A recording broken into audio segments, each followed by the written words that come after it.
الحمد لله وكفى وسلام على عباده الذين اصطفى أما بعد فأعوذ بالله من الشيطان الرجيم بسم الله الرحمن الرحيم النبي أولى بالمؤمنين من أنفسهم وأزواجه أمهاتهم وقال النبي صلى الله عليه وسلم المرء مع من أحب آمنت بالله صدق الله العلي العظيم وصدق رسوله النبي الكريم ونحن على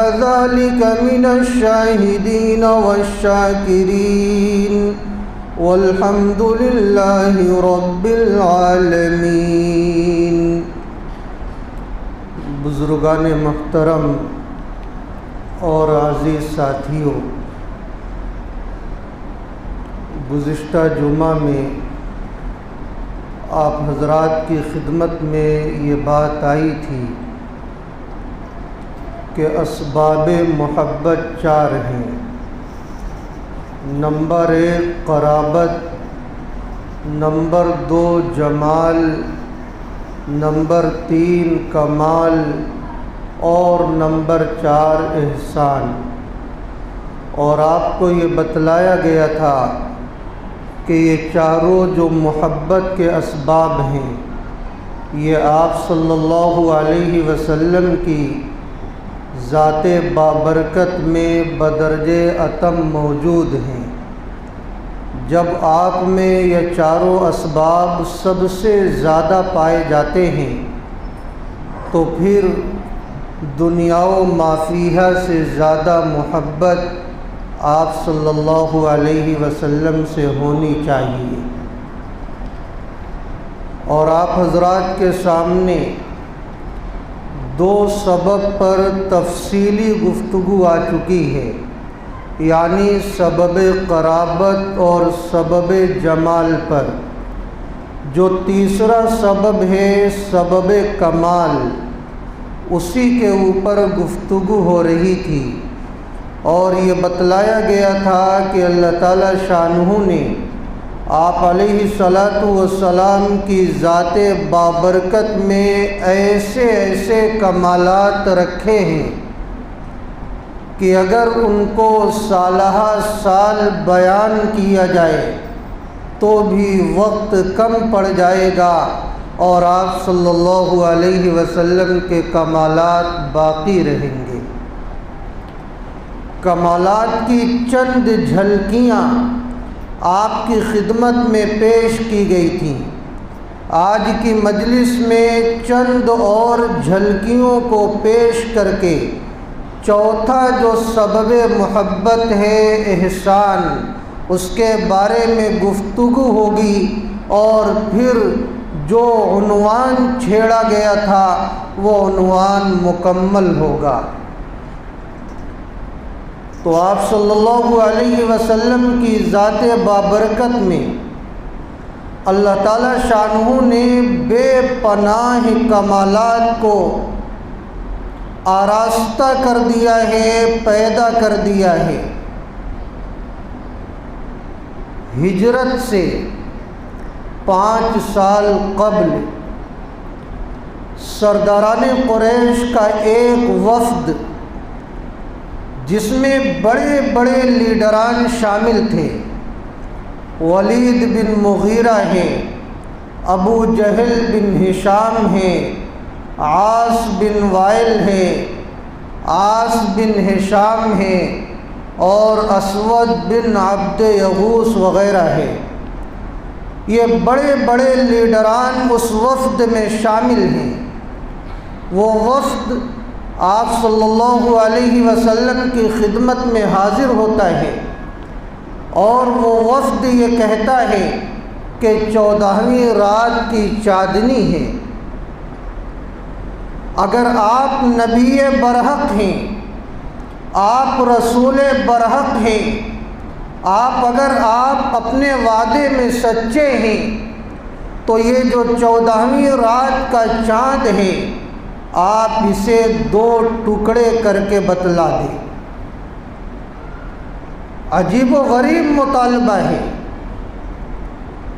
لیکن آپ صلی اللہ علیہ وسلم نے ان سے ایک سوال کیا کہ بھلا بتلاؤ، اگر تمہارا یہ مطالبہ پورا کر دیا جائے تو کیا تم ایمان لے آؤ گے؟ ان لوگوں نے کہا جی ہاں، بالکل ہم ایمان قبول کر لیں گے۔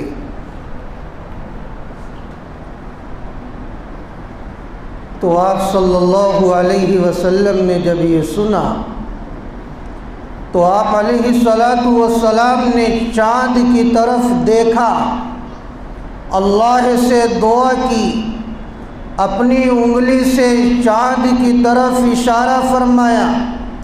آپ کا اشارہ کرنا تھا کہ چاند کے 2 ٹکڑے ہو گئے، ایک ٹکڑا کوہ صفا کی طرف گیا، جبل ابو قبیس کی طرف، اور دوسرا ٹکڑا کوہ مروہ کی طرف گیا۔ لوگوں نے اپنی نگاہوں سے اس منظر کا مشاہدہ کیا ہے۔ اب جو سرداران قریش کے بڑے بڑے لیڈران تھے وہ حیران و پریشان ہو جاتے ہیں، اب کیا ہوگا؟ ہمارا مطالبہ تو پورا کر دیا گیا ہے۔ وادی مکہ میں جتنے افراد تھے یہ منظر دیکھ کر حیران ہو جاتے ہیں، چاند کا 2 ٹکڑا ہو گیا ہے۔ اب سرداران قریش نے اپنے آپ کو بچانے کے لیے اور اپنے وعدے سے مکرنے کے لیے ان لوگوں نے یہ چال چلی، اور وہ یہ کہنے لگے یہ تو جادو کا اثر ہے، یہ محمد نے اپنے جادو کا جوہر دکھلایا ہے جو چاند کے 2 ٹکڑے کر دیے۔ لیکن کچھ لوگوں نے کہا کہ اگر یہ جادو ہوگا تو یہ حدود مکہ سے باہر اپنا اثر نہیں دکھلایا ہوگا، لہذا مسافرین سے معلوم کیا جائے کہ چاند کے جو 2 ٹکڑے ہوئے ہیں کیا مسافرین نے بھی اپنی آنکھوں سے دیکھا ہے یا نہیں دیکھا ہے۔ تو مسافرین سے تائید حاصل کی جاتی کہ چاند کے 2 ٹکڑے ہوئے ہیں، کیا تم لوگوں نے اسے دیکھا ہے؟ تو ہر طرف سے یہ تائید ملتی، توثیق ملتی کہ ہاں ہم نے بھی اپنی نگاہوں سے دیکھا ہے۔ حتیٰ کہ یہ کفار قریش نے اپنے وفود روانہ کیے کہ مختلف قبائل میں یہ وفود جائے اور جانے کے بعد پتہ لگائے کہ چاند کا جب 2 ٹکڑے ہوئے ہیں، چاند کا جو 2 ٹکڑا ہوا ہے کیا ان قبائل کے لوگوں نے اسے دیکھا ہے؟ تمام جگہوں سے اس کی تائید اور توثیق آئی کہ ہاں سب لوگوں نے چاند کا 2 ٹکڑا دیکھا ہے۔ اب جب تواتر اور تسلسل کے ساتھ تائیدات آتی گئیں تو بہت سارے لوگوں نے اپنے آپ کو آغوش اسلام کے حوالے کیا اور اسلام کے وہ آغوش میں آ گئے۔ لیکن جن لوگوں کا دل و دماغ ایسا تھا کہ اس میں اسلام کے خلاف بغض و عناد تھا، نفرتیں تھیں، عداوتیں تھیں، اور ان کا دل اسلام کا نور قبول نہیں کر سکتا تھا، اللہ کی طرف سے انہیں محروم کیا جانا تھا، وہ اسلام میں داخل نہ ہو سکے، اور لوگوں نے یہی بہانہ بنایا کہ آپ صلی اللہ علیہ وسلم نے جادو کر دیا ہے، اسی کا اثر یہ دکھ رہا ہے کہ چاند کے 2 ٹکڑے ہو گئے۔ تو آپ صلی اللہ علیہ وسلم کا یہ کمال ہے کہ آپ کے کمال کی وجہ سے چاند کے 2 ٹکڑے ہو جاتے ہیں۔ اللہ تعالیٰ شانہ نے ایسے کمالات سے آپ کو نوازا تھا، اور انہی معجزات کو دیکھ کر بہت سارے لوگوں نے اسلام میں اپنے آپ کو داخل کیا۔ اسی طرح آپ صلی اللہ علیہ وسلم ایک مرتبہ سفر کر رہے تھے۔ اثنائے سفر میں ایک دیہاتی سے ملاقات ہوتی ہے۔ آپ صلی اللہ علیہ وسلم دیہاتی کو بلاتے ہیں اور آپ سوال کرتے ہیں کہاں جانے کا ارادہ ہے؟ وہ دیہاتی کہنے لگتا ہے کہ میرا گھر جانے کا ارادہ ہے۔ آپ صلی اللہ علیہ وسلم اس سے یہ فرماتے ہیں کہ میں تمہیں ایک خیر کی چیز دینا چاہتا ہوں، وہ لے کر اپنے گھر جاؤ اور سب کو بتلاؤ۔ وہ دیہاتی یہ کہنے لگا وہ خیر کی چیز آپ کیا پیش کرنا چاہتے ہیں؟ آپ پیش فرمائیں۔ آپ صلی اللہ علیہ وسلم نے کلمے کی نعمت اسے عطا کی۔ آپ نے ارشاد فرمایا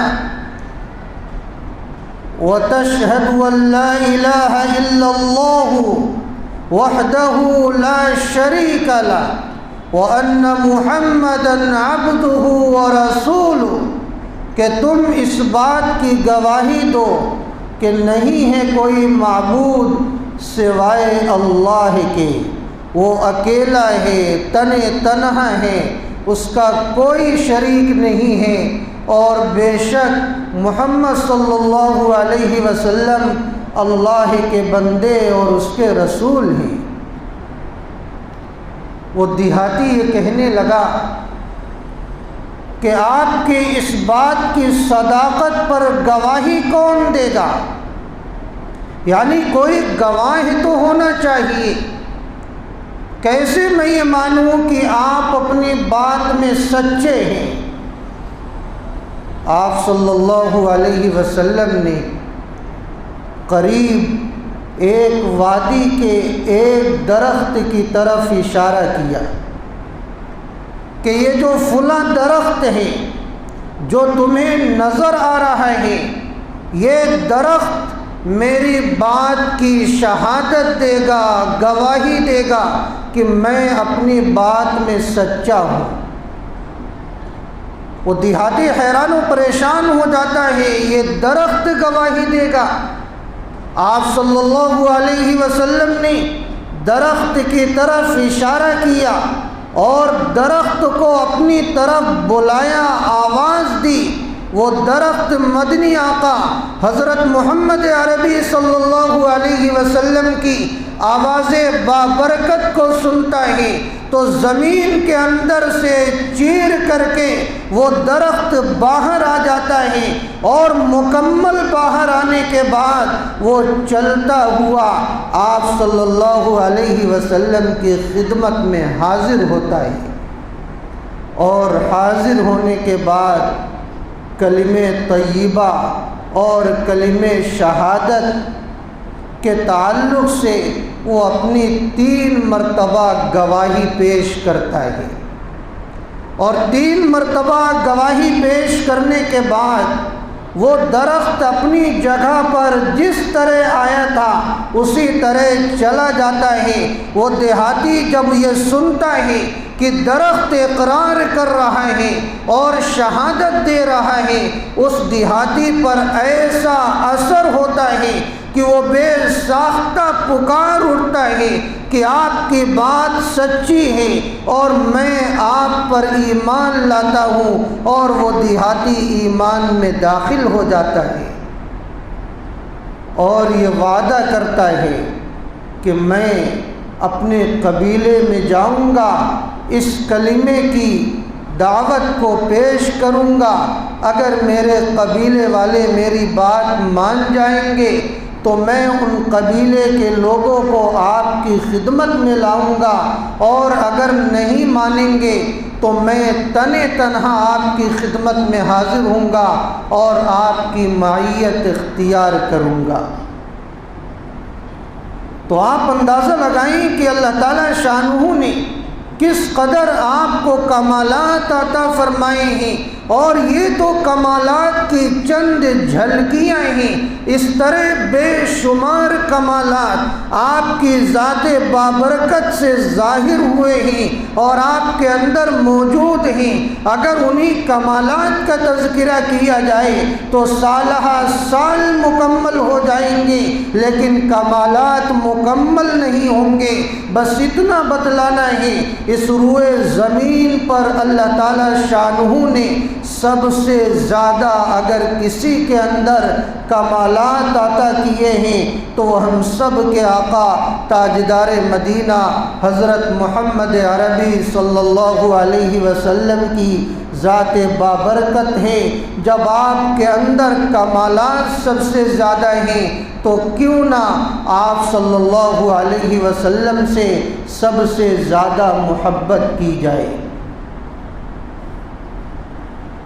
تو تیسرا جو سبب محبت تھا وہ کمال تھا، اس میں بھی آپ سب سے آگے نکلے۔ چوتھا سبب محبت وہ احسان ہے۔ آدمی کسی سے محبت کرتا ہے تو ایک سبب یہ بھی ہوتا ہے کہ سامنے والے کے احسانات اس پر ہوتے ہیں، وہ ان احسانات کی وجہ سے اس سے دل لگاتا ہے اور اس کی محبت کو دل کے اندر اتارتا ہے۔ آپ غور کریں تو آپ کو معلوم ہوگا کہ اس روئے زمین پر سب سے زیادہ احسانات اگر ہمارے ساتھ کسی کے ہیں تو وہ ہم سب کے آقا تاجدار مدینہ حضرت محمد عربی صلی اللہ علیہ وسلم کے ہیں۔ آپ سے زیادہ احسانات ہمارے ساتھ کسی کے نہیں ہیں۔ جب آپ کے احسانات سب سے زیادہ ہیں تو کیوں نہ آپ سے سب سے زیادہ محبت کی جائے۔ اس کو سمجھنے کے لیے چند تمہیدی بات آپ سمجھیں۔ اللہ رب العزت نے 3 عالم بنائے ہیں۔ پہلا عالم جسے عالم دنیا، عالم مشاہدہ اور عالم ناسوت کہا جاتا ہے۔ اس عالم میں عذاب و راحت کا تعلق اصلاً جسم کے ساتھ ہوتا ہے اور روح اس کے تابع ہوتی ہے۔ دوسرا عالم جسے عالم برزخ، عالم قبر، عالم مثال اور عالم ملکوت کہا جاتا ہے۔ اس عالم میں عذاب و راحت کا تعلق اصلاً روح کے ساتھ ہوتا ہے اور جسم اس کے تابع ہوتا ہے۔ تیسرا عالم جسے عالم آخرت اور عالم لاہوت کہا جاتا ہے، اس میں عذاب و راحت کا تعلق جسم اور روح دونوں کے ساتھ ہوتا ہے۔ ان تینوں عالم میں ہمارے اوپر آپ صلی اللہ علیہ وسلم کے احسانات جتنے زیادہ ہیں وہ کسی کے نہیں ہیں۔ اس کو آپ بالترتیب سمجھیں۔ پہلے تو عالم دنیا کو سمجھیں کہ عالم دنیا میں آپ صلی اللہ علیہ وسلم کے ہمارے اوپر احسانات کتنے زیادہ ہیں۔ وہ اس طرح کہ اگر آپ صلی اللہ علیہ وسلم نہ ہوتے تو ہم بھی نہ ہوتے۔ آپ صلی اللہ علیہ وسلم کے صدقے میں اللہ تعالیٰ شانہ نے پوری کائنات کو وجود بخشا ہے۔ اگر آپ صلی اللہ علیہ وسلم کی ذات گرامی نہ ہوتی تو ہم صاحب ایمان بھی نہ ہوتے۔ آپ علیہ الصلاۃ والسلام کی برکت سے، آپ کی محنتوں سے یہ ایمان ہم تک پہنچا ہے۔ اگر آپ کی ذات گرامی نہ ہوتی تو نہ جانے ہمارا کیا حال ہوتا۔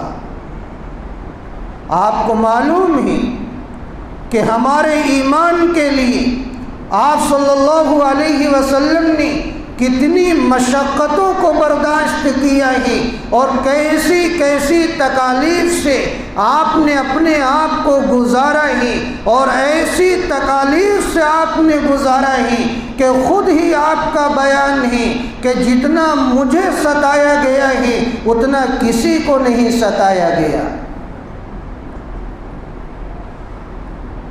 آپ صلی اللہ علیہ وسلم کا دندان مبارک شہید ہو گیا۔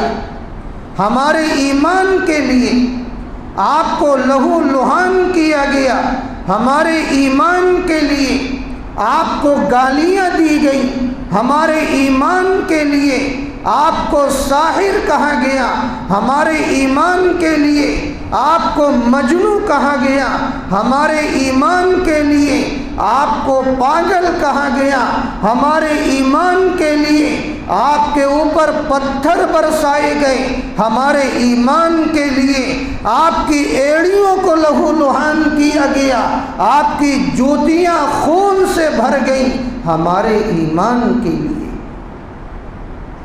یہ آپ صلی اللہ علیہ وسلم کی قربانیاں ہیں ہمارے ایمان کے لیے۔ تو آپ صلی اللہ علیہ وسلم کے احسانات ہم پر کس قدر زیادہ ہیں، ہم اور آپ اس کا تصور نہیں کر سکتے۔ جب مسلمانوں کو حبشہ کی طرف ہجرت کرنے کا حکم ملا، کفار قریش ان مسلمانوں پر بہت زیادہ ظلم و ستم ڈھاتے تھے، تو آپ صلی اللہ علیہ وسلم نے ان مسلمانوں کو یہ حکم دیا کہ حبشہ کی طرف ہجرت کر جاؤ اور وہاں امن و سکون کے ساتھ اللہ کی عبادت کرو۔ وہ مسلمان حبشہ ہجرت کر جاتے ہیں۔ اب یہ کفار قریش پریشان ہوتے ہیں، اب ظلم و ستم کا نشانہ کس کو بنایا جائے، لہٰذا یہ چال چلتے ہیں۔ ایک وفد بھیجا جاتا ہے کہ حبشہ کا جو بادشاہ ہے نجاشی، اس کے پاس یہ لوگ جائیں اور جھوٹی بات کریں اور جھوٹی باتیں کر کے ان مسلمانوں کو واپس لائیں اور ظلم و ستم کا تخت مشق بنائیں۔ آپ کو پورا واقعہ معلوم ہے، کفار قریش کا وفد جاتا ہے، نجاشی سے ملاقات کرتا ہے، جھوٹی باتیں مسلمانوں کے تعلق سے رکھتا ہے، اور نجاشی بادشاہ جو منصف پسند بادشاہ تھا، اس نے صرف ان لوگوں کی باتوں کو صحیح نہ سمجھا بلکہ مسلمانوں کو بلایا اور مسلمانوں کی باتوں کو بھی سنا۔ تو اس وقت مسلمانوں کی طرف سے ترجمانی کرنے والے، مسلمانوں کی طرف سے امارت کا حق ادا کرنے والے حضرت جعفر طیار رضی اللہ عنہ ہیں۔ انہوں نے جو اپنی بات پیش کی تھی نجاشی کے دربار میں، وہ کیا تھی؟ وہ یہی تھی کہ بادشاہ، ہم لوگ پہلے بتوں کو پوجا کرتے تھے، مردار کھایا کرتے تھے، بے حیائی کی راہ پر چلا کرتے تھے، ہمارے اندر صحیح اور سقم کی کوئی تمیز نہ تھی، جھوٹ بولا کرتے تھے، خیانت کیا کرتے تھے، ڈاکہ زنی کیا کرتے تھے، اور مختلف قسم کی برائیوں میں ہم مبتلا تھے۔ یہ نبی آیا، ہمیں صحیح راستہ دکھلایا، ایک اللہ کی طرف بلایا، ہمیں امانت کی راہ کو دکھلایا، سچ بولنا سکھایا، بیٹیوں کو عزت دینا سکھایا، اور اچھے اچھی اچھی باتوں کا حکم دیا، ہم نے اس نبی کی بات کو مانا ہے۔ پہلے جانوروں جیسی زندگی گزارتے تھے، اب انسانوں کی سی زندگی بسر کرنے لگے، بس ہماری خطا یہی ہے۔ اسی وجہ سے یہ لوگ ظلم و ستم کا ہمیں نشانہ بنا رہے تھے، ہم یہاں امن و امان کے ساتھ آ گئے ہیں اور اس ایک اللہ کی عبادت کر رہے ہیں۔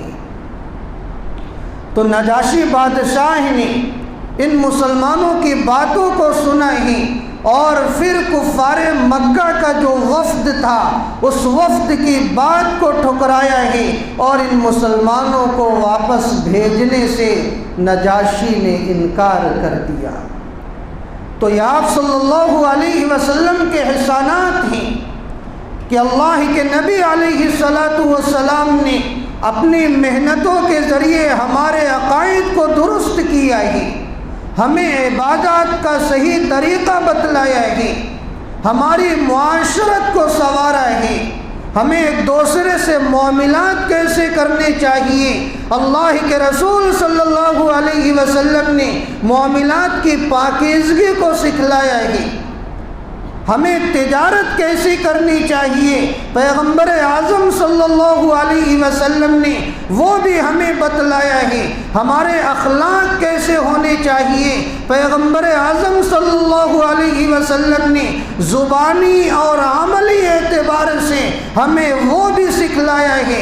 اگر پیغمبر اعظم صلی اللہ علیہ وسلم کا وجود نہ ہوتا تو ہم جانوروں جیسی زندگی بسر کر رہے ہوتے، ہمیں صحیح انسان اللہ کے نبی نے بنایا ہے۔ یہ دنیا میں ہمارے اوپر اللہ کے نبی علیہ السلام کا احسان ہے۔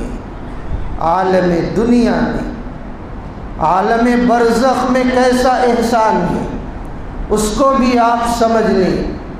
جب آدمی ایک جگہ سے دوسری جگہ سفر کرتا ہے تو اسے کبھی سواری کی ضرورت ہوتی ہے، ٹکٹ کی ضرورت ہوتی ہے، راستے کے توشے کی ضرورت ہوتی ہے، اور جب بیرون سفر کرتا ہے تو پاسپورٹ اور ویزے کی ضرورت ہوتی ہے۔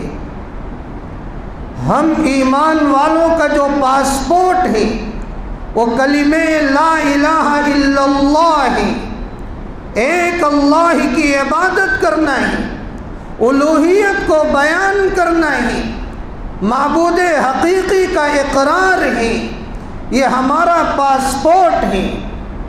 اور ہمارا ویزا محمد الرسول اللہ صلی اللہ علیہ وسلم کی صداقت کو پیش کرنا ہے، اور ہمارا توشہ، ہمارا ٹکٹ سفر کا زاد راہ ہمارے اعمال صالحہ ہیں۔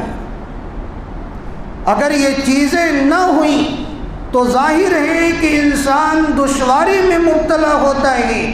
جس طرح جب دنیاوی سفر کرنا ہوتا ہے، اگر ہمارے پاس ٹکٹ نہ رہا، پاسپورٹ نہ رہا، ویزا نہ رہا، توشہ سفر نہ رہا تو یہ انسان پریشانی کے حوالے ہوتا ہے اور کبھی کبھی تو گرفتاری کی نوبت آ جاتی ہے۔ ٹھیک اسی طرح کلمہ لا الہ الا اللہ کا پاسپورٹ اگر ہمارے پاس نہیں ہے، محمد الرسول اللہ کا ویزا ہمارے پاس نہیں ہے، اعمال صالحہ کا توشہ ہمارے پاس نہیں ہے، تو ہمیں تکلیف کے حوالے ہونا پڑے گا، اور وہ فرشتے جو ہمارا انتظار کر رہے ہوں گے وہ ہمیں گرفتار کر لیں گے اور سزا کے حوالے کر دیں گے۔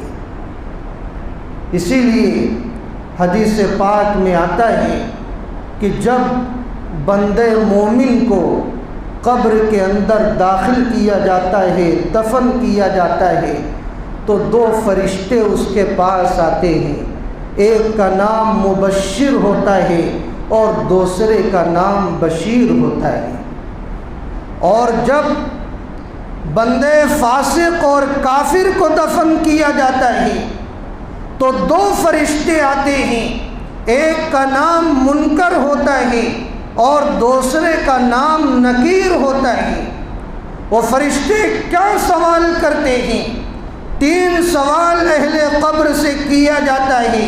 من ربک، بتاؤ تمہارا رب کون ہے؟ جو ایمان والا ہوتا ہے وہ جواب دیتا ہے ربی اللہ، میرا رب اللہ ہے۔ دوسرا سوال ہوتا ہے من نبیک، تمہارا نبی کون ہے؟ جو ایمان والا ہوتا ہے وہ جواب دیتا ہے نبی محمد الرسول اللہ، میرا نبی محمد الرسول اللہ صلی اللہ علیہ وسلم ہے۔ تیسرا سوال ہوتا ہے ما دینک، تمہارا دین کیا ہے؟ جو ایمان والا ہوتا ہے وہ جواب دیتا ہے دینی الاسلام، میرا دین، میرا مذہب اسلام ہے، جو اللہ کو مطلوب تھا۔ تو اب فرشتوں کی طرف سے حکم دیا جاتا ہے نم کنومت العروس، سو جا آرام و سکون کے ساتھ جس طرح نئی نویلی دلہن سوتی ہے، اور جنت کی کھڑکیاں کھول دی جاتی ہیں، اس کی قبر کو تا حد نظر وسیع کر دیا جاتا ہے، وہ نہایت آرام کے ساتھ وہاں سو جاتا ہے، کوئی اسے ڈسٹرب کرنے والا نہیں ہوتا، پریشان کرنے والا کوئی نہیں ہوتا، اللہ کی طرف سے نہایت سکون اور امن اسے عطا کر دیا جاتا ہے۔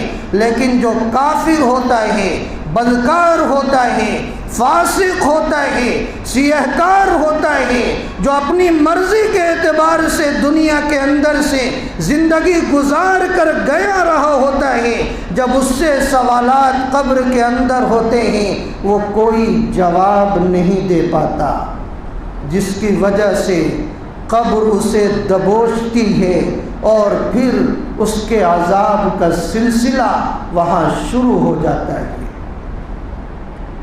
تو آپ غور کریں، آپ صلی اللہ علیہ وسلم کے احسانات عالم برزخ میں ہمارے ساتھ یہ ہیں کہ آپ نے ان تمام احوال سے ہمیں آگاہ کر دیا ہے تاکہ ہم دھوکے میں نہ رہیں، اور آپ صلی اللہ علیہ وسلم کا نام آنے پر صحیح جواب دیے جانے پر فرشتے قبر میں ہمیں آرام پہنچاتے ہیں اور تکلیف سے ہمیں بچاتے ہیں۔ یہ آپ صلی اللہ علیہ وسلم کا احسان ہے۔ عالم آخرت میں بھی آپ صلی اللہ علیہ وسلم کے احسانات ہم پر بہت زیادہ ہیں، جتنے کسی کے بھی نہیں ہیں۔ وہ کیسے؟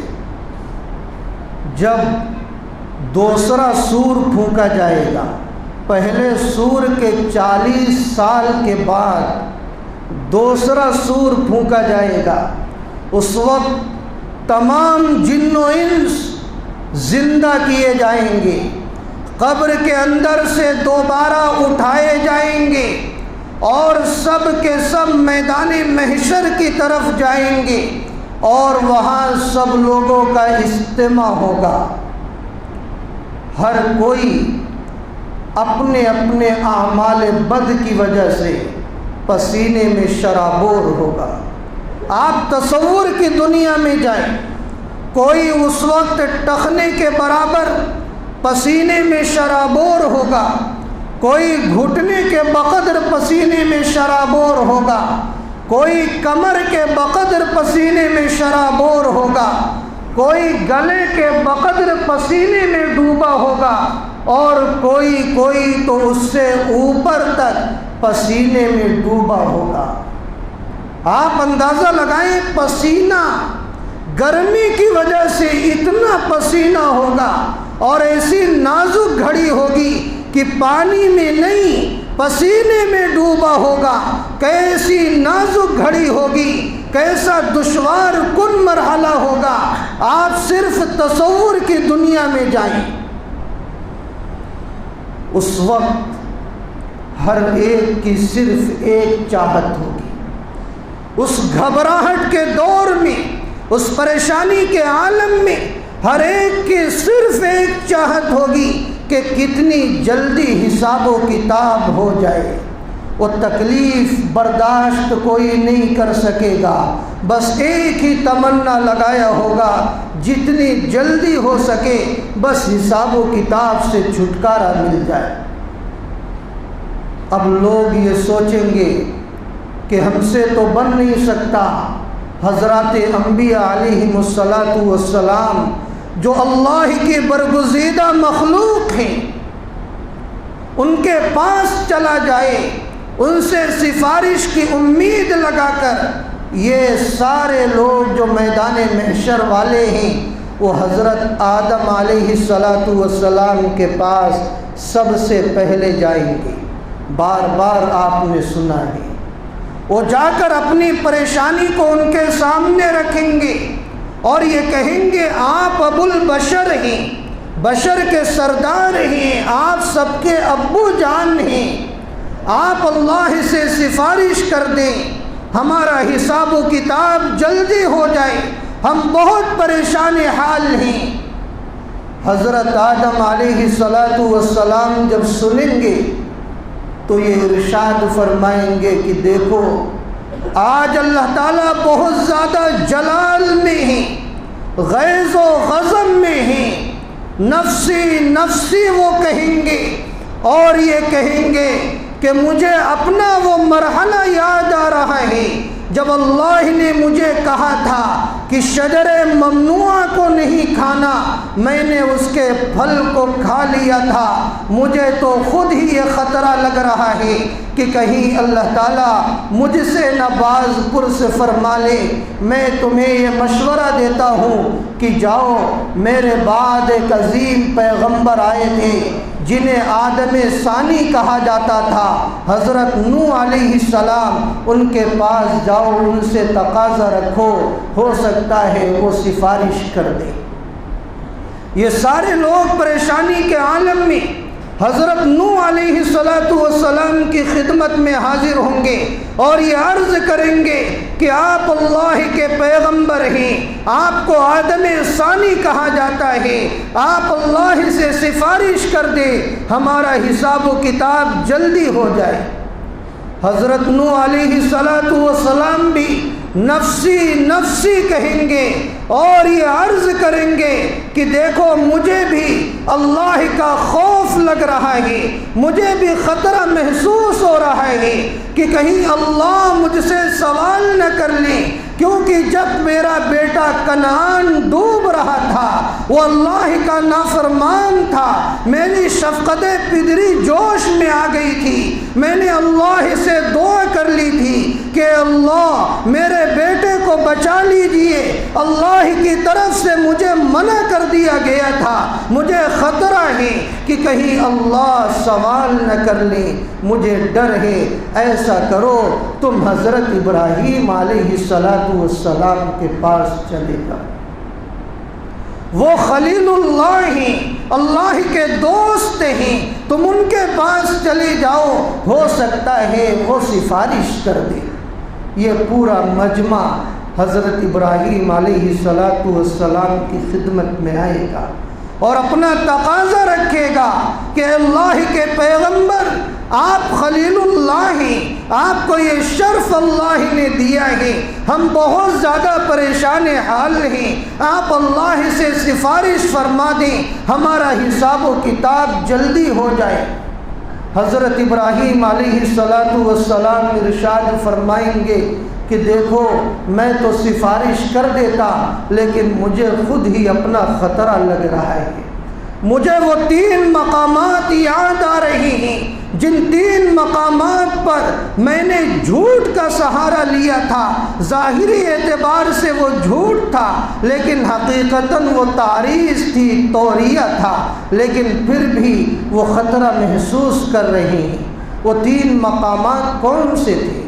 جب حضرت ابراہیم علیہ السلام کی قوم نے یہ کہا تھا کہ میلے میں چلو، تو حضرت ابراہیم علیہ السلام نے کہا تھا انی سقیم، میں بیمار ہوں، تم چلے جاؤ۔ اور جب حضرت ابراہیم علیہ السلام نے بت خانے میں داخل ہو کر بتوں کو توڑا تھا، اور جب آپ سے یہ سوال کیا گیا تھا یہ کس نے کام کیا ہے، تو ابراہیم علیہ السلام نے اس وقت یہ کہا تھا بل فعلہ کبیرہم ھذا فسألوہم ان کانوا ینطقون، اس بڑے نے کیا ہے، اگر تم ان سے پوچھ سکتے ہو، یہ بول سکتے ہیں تو ان سے پوچھ لیا جائے۔ اور تیسری وہ جگہ ہے جب ظالم بادشاہ سے اپنی بیوی کو بچانے کے لیے حضرت ابراہیم علیہ السلام نے حضرت سارہ کو اپنی بہن کہا تھا، تو حضرت ابراہیم علیہ السلام یہ ارشاد فرمائیں گے مجھے اللہ سے یہ ڈر لگ رہا ہے، یہ خطرہ محسوس ہو رہا ہے کہ کہیں پروردگار عالم مجھ سے ان 3 مقامات کے بارے میں سوال نہ کر لے۔ تم ایسا کرو، حضرت موسیٰ علیہ السلام کے پاس چلے جاؤ۔ یہ سب لوگ حضرت موسیٰ علیہ السلام کے پاس آئیں گے، اپنی درخواست رکھیں گے کہ اللہ کے پیغمبر آپ کلیم اللہ ہیں، آپ نے اللہ سے باتیں کی ہیں، ہم کلامی کا شرف حاصل ہوا ہے، آپ ہمارے تعلق سے اللہ سے سفارش کر دیجئے، ہمارا حساب و کتاب جلدی ہو جائے۔ حضرت موسیٰ علیہ السلام بھی نفسی نفسی کہیں گے، اور یہ کہیں گے مجھے یہ خطرہ لگ رہا ہے کہ میں نے ایک قبطی کو اسے سبق سکھانے کے لیے ایک تھپڑ رسید کیا تھا اور وہ وہیں مر گیا تھا، مجھے یہ خطرہ ہے کہ کہیں اللہ تعالیٰ مجھ سے سوال نہ کر لے۔ ایسا کرو تم حضرت عیسیٰ علیہ السلام کے پاس چلے جاؤ۔ یہ سارے لوگ حضرت عیسیٰ علیہ السلام کے پاس آئیں گے اور اپنی درخواست رکھیں گے کہ حضرت عیسیٰ علیہ السلام آپ اللہ کے پیغمبر ہیں، بن باپ کے اللہ نے آپ کو پیدا کیا ہے، آپ اللہ کے سامنے ہماری درخواست کو رکھ دیجئے، سفارش کر دیجئے، ہمارا حساب و کتاب جلدی ہو جائے۔ حضرت عیسیٰ علیہ السلام بھی نفسی نفسی کہیں گے اور اللہ کا یہ ڈر پیش کریں گے کہ مجھے ایسا خطرہ لگ رہا ہے کہ کہیں اللہ تعالیٰ مجھ سے یہ سوال نہ کر لیں کہ عیسیٰ تمہیں تمہاری قوم نے میرا بیٹا بنا لیا تھا جبکہ میں لم یلد ولم یولد ہوں، کہیں مجھ سے یہ سوال نہ کر لیا جائے اور میں پھنس جاؤں، مجھے جواب دینا پڑے۔ میں تمہیں ایک مشورہ دیتا ہوں، وہ مشورہ کیا ہے؟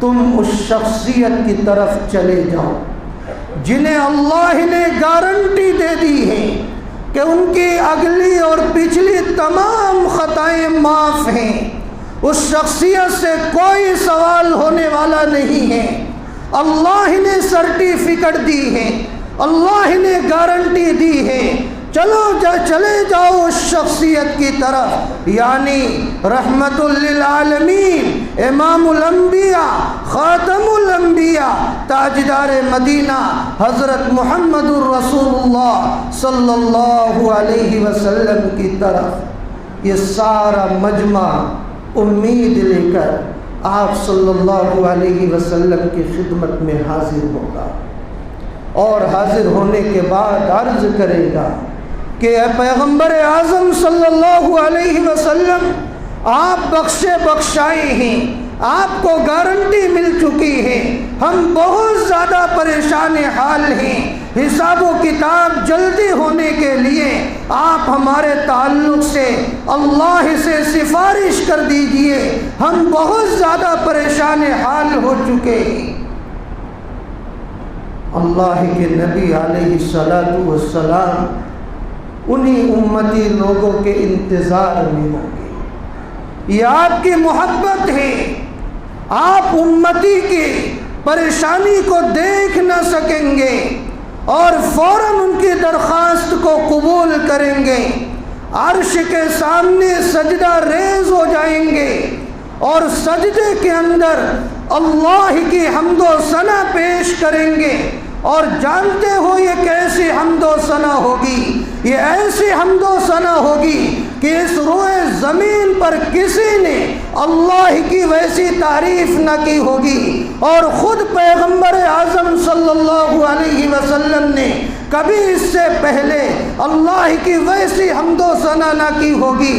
اسی وقت اسی لمحے میں اللہ کی طرف سے اس حمد و ثنا کے الفاظ القا کیے جائیں گے۔ ان پیارے پیارے الفاظ کے ذریعے آپ صلی اللہ علیہ وسلم اللہ کی تعریف کریں گے۔ جب تعریف کر لیں گے تو اللہ کی طرف سے حکم ہوگا، اے محمد اپنے سر کو اٹھائیے اور مانگیے، کیا مانگنا چاہتے ہو؟ آپ صلی اللہ علیہ وسلم اپنا سر مبارک اٹھائیں گے اور عرض کریں گے، امتی امتی امتی، کہ اللہ میری امت بہت زیادہ پریشان ہے، حساب و کتاب میں جلدی کر دیجئے، ان کا حساب و کتاب لے لیجئے۔ اللہ کی طرف سے حکم ہوگا کہ محمد جو نیک بندے ہیں بلا حساب و کتاب جنت کے دائیں دروازے سے انہیں جنت میں داخل کر دیا جائے۔ اس کے بعد حساب و کتاب کا مرحلہ شروع ہو جائے گا۔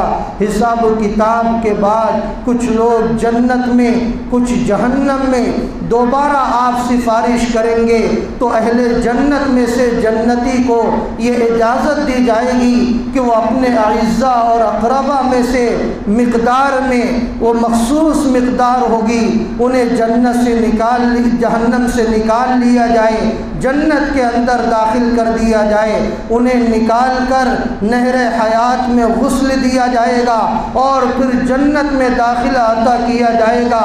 اس کے بعد آپ صلی اللہ علیہ وسلم تیسری بار شفاعت کریں گے۔ اس شفاعت کی وجہ سے یہ اجازت ملے گی، کسی کے دل میں رائی کے دانے کے برابر بھی ایمان ہو، جو جہنم میں جا چکا ہو اسے بھی نکال کر جنت کے حوالے کیا جائے۔ روایات میں آتا ہے جب ان جہنمیوں کو نکالا جائے گا جن کے سینے کے اندر رائی کے دانے کے برابر ایمان تھا، وہ بالکل کوئلے کی شکل میں ہو چکے ہوں گے، جل کر کے یہ وہ لوگ ہوں گے جو اللہ اور اس کے رسول کا اقرار تو کرتے تھے لیکن کبھی زندگی میں نماز نہ پڑھی، کبھی روزہ نہ رکھا، کبھی زکوٰۃ ادا نہ کی، کبھی حج نہ کیا، لیکن دل میں ایمان تھا کہ اللہ اور اس کے رسول پر یقین تھا۔ اللہ کے نبی علیہ السلام کی سفارش کی برکت سے ان جہنمیوں کو نکال کر جنت کے اندر داخل کیا جائے گا، نہر حیات میں غسل دے کر انہیں تر و تازہ کر دیا جائے گا۔ اب آپ اندازہ لگائیں کہ اگر آپ کی سفارش نہ ہوتی تو لوگ میدان محشر میں سرگردہ ہوتے، جو جہنم میں چلا جاتا ہمیشہ ہمیش کے لیے چلا جاتا، یا آپ کی سفارش کی وجہ سے، آپ کے احسانات کی وجہ سے ہم پر یہ سارے آرام اور راحت فراہم ہوں گے۔ اب پچھلی گفتگو کی طرف آ جائیے کہ آپ صلی اللہ علیہ وسلم کے احسانات بھی ہم پر سب سے زیادہ ہیں، تو کیوں نہ آپ سے سب سے زیادہ محبت ہو۔ لا یؤمن احدکم حتی اکون احب الیہ من والدہ وولدہ والناس اجمعین، کہ تم میں سے کوئی کامل مومن اس وقت تک نہیں ہو سکتا یہاں تک کہ میں اس کے نزدیک اس کے والدین سے، اس کے لڑکوں سے اور تمام لوگوں سے زیادہ محبوب نہ ہو جاؤں۔ جس کے دل میں عشق محبوب خدا حاصل نہیں، لاکھ مومن ہو مگر ایمان میں کامل نہیں۔ یا رب صلی وسلم دائما ابدا علی حبیبک خیر الخلق کلہم۔ اللہ تعالی ہم سب کو سچا اور پکا عاشق رسول بنائیں، آمین۔ وآخر دعوانا ان الحمد للہ رب العالمین۔